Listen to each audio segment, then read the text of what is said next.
उसे प्यार का भूत सवार है, उसे नाचने का भूत सवार है, सीमा को गाने गाने का भूत सवार है, हमें इंग्लिश सीखने का भूत सवार है।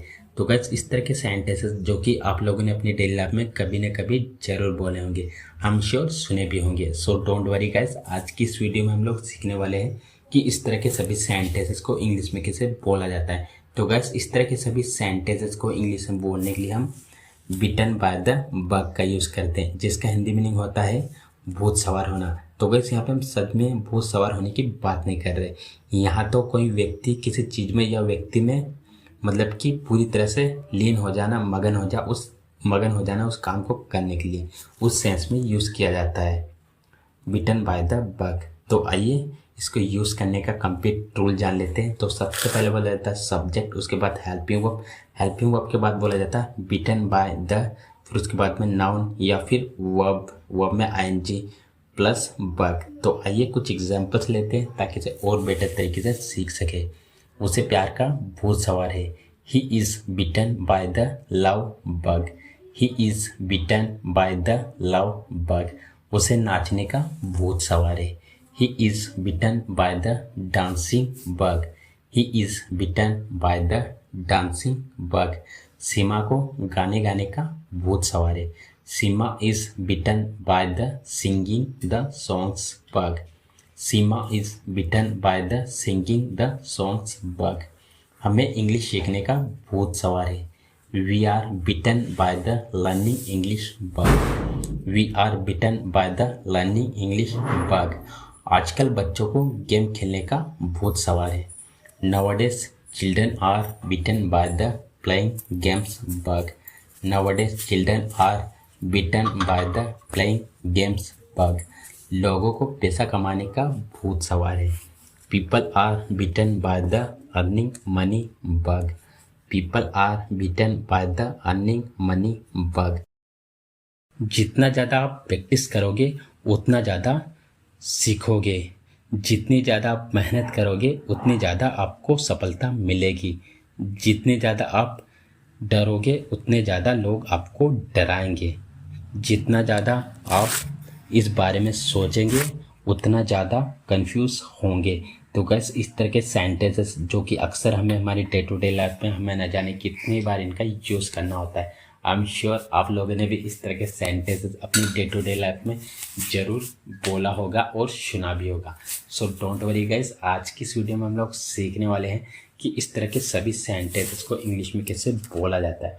तो गाइस इस तरह के सभी सेंटेंसेस को इंग्लिश में बोलने के लिए सबसे पहले बोला जाता है द मोर, उसके बाद में फर्स्ट सेंटेंस, फिर उसके बाद में द मोर सेकेंड सेंटेंस। तो गाइस यहाँ पे एक और बात क्लियर करना चाहूँगा, यहाँ पे जो फर्स्ट सेंटेंस है जैसे लिखा है द मोर, इसका हिंदी मीनिंग होता है जितना ज़्यादा, और जो सेकेंड में लिखा है द मोर उसका मतलब होता है उतना ज़्यादा। तो आइए कुछ एग्जांपल्स लेते हैं ताकि इसे और बेटर तरीके से सीख सके। जितना ज़्यादा आप प्रैक्टिस करोगे उतने ज़्यादा सीखोगे, the more you practice the more you will learn, the more you practice the more you will learn. जितनी ज़्यादा आप मेहनत करोगे उतनी ज़्यादा आपको सफलता मिलेगी, the more you work hard the more you will get success, the more you work hard the more you will get success। जितना ज़्यादा आप डरोगे उतना ज़्यादा लोग आपको डराएंगे, the more you are scared या फिर afraid the more people will make you scared, the more you are scared the more people will make you scared। जितना ज़्यादा आप इस बारे में सोचोगे उतना ज़्यादा कंफ्यूज होगे, the more you think about it the more you will get confuse, the more you think about it the more you will get confuse.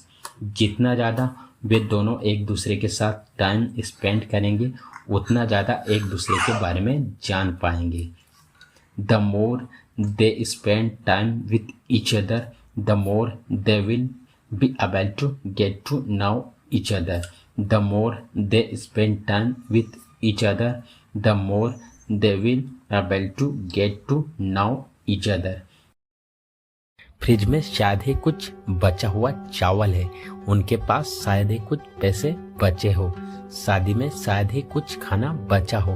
तो गाइस इस तरह के सेंटेंसेस जो कि हमें हमारी डे टू डे लाइफ में न जाने कितने ही बार इनका यूज़ करना होता है, और अक्सर आप लोगों ने इस तरह के सेंटेंसेस अपनी डेली लाइफ में न जाने कितने ही बार बोला होगा या फिर सुना होगा। सो डोंट वरी गाइस, आज की इस वीडियो में हम लोग सीखने वाले हैं कि इन्हें इंग्लिश में किसे बोला जाता है। तो गाइस इन्हें इंग्लिश में बोलने के लिए बहुत ही शानदार और सिंपल फ्रेज का यूज़ किया जाता है, वो है हार्डली एनीथिंग लेफ्ट, जिसका हिंदी मीनिंग होता है शायद ही कुछ।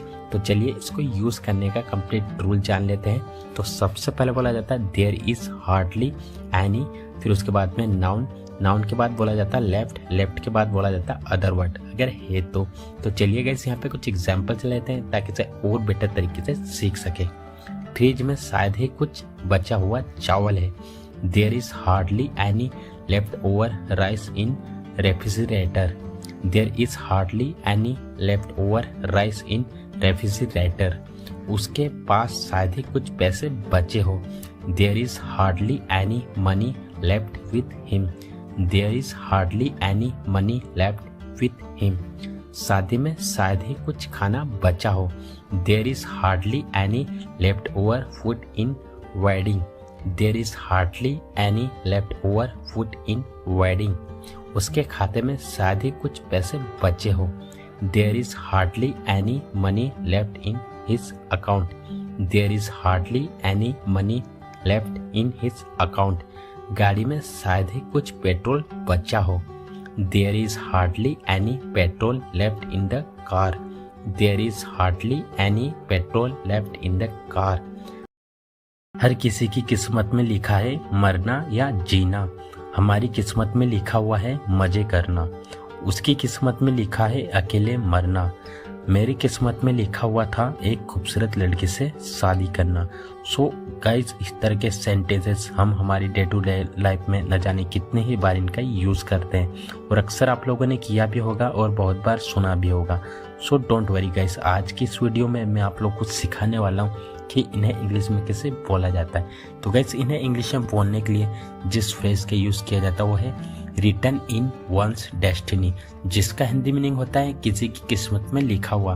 फॉर एग्जाम्पल, उसकी किस्मत में लिखा हुआ है, हमारी किस्मत में लिखा हुआ है, मेरी किस्मत में लिखा हुआ है, उनकी किस्मत में लिखा हुआ है। तो गाइस चलिए यहाँ पे हम इसे यूज़ करने के लिए कंप्लीट रूल जान लेते हैं। तो सबसे पहले बोला जाता है इट, फिर उसके बाद में हेल्पिंग वर्ब के बाद में रिटन इन वंस डेस्टिनी, फिर उसके बाद में टू प्लस वर्ब की first form plus other word, अगर है तो। और एक और बात गाइस, यहाँ पे जो वंस देख पा रहे हो ये इसमें आएगा my, his, her, your, our, their etcetera. तो चलिए गाइस यहाँ पे कुछ एग्जांपल्स ले लेते हैं ताकि इसे और बेटर तरीके से सीख सके। हर किसी की किस्मत में लिखा है मरना या जीना, it is written in everyone's destiny to die और live, it is written everyone's destiny to die और लिव, हमारी किस्मत में लिखा हुआ है मजे करना, it is written in our destiny to have fun, it is written in our destiny to have fun, उसकी किस्मत में लिखा है अकेले मरना, it is written his destiny to die alone, it is written in his destiny to die alone, मेरी किस्मत में लिखा हुआ था एक खूबसूरत लड़की से शादी करना, it was written in my destiny to marry a beautiful girl, it was written in my destiny to marry a beautiful girl, मेरी किस्मत में लिखा है अमीर आदमी बनना, it is written in my destiny to become a rich man, it is written in my destiny to become a rich man, मेरी किस्मत में लिखा है एक प्रसिद्ध टीचर बनना, it is written in my destiny to become a famous teacher, it is written in my destiny to become a famous teacher. तो guys आज की इस वीडियो में बस इतना ही। अगर आपको वीडियो अच्छा लगा है तो वीडियो को लाइक करें, अगर आप हमारे चैनल पर पहली बार आए हो तो वीडियो को लाइक और चैनल को सब्सक्राइब करना ना भूलें। मिलते हैं एक ऐसे शानदार वीडियो में, टिल देन टेक केयर।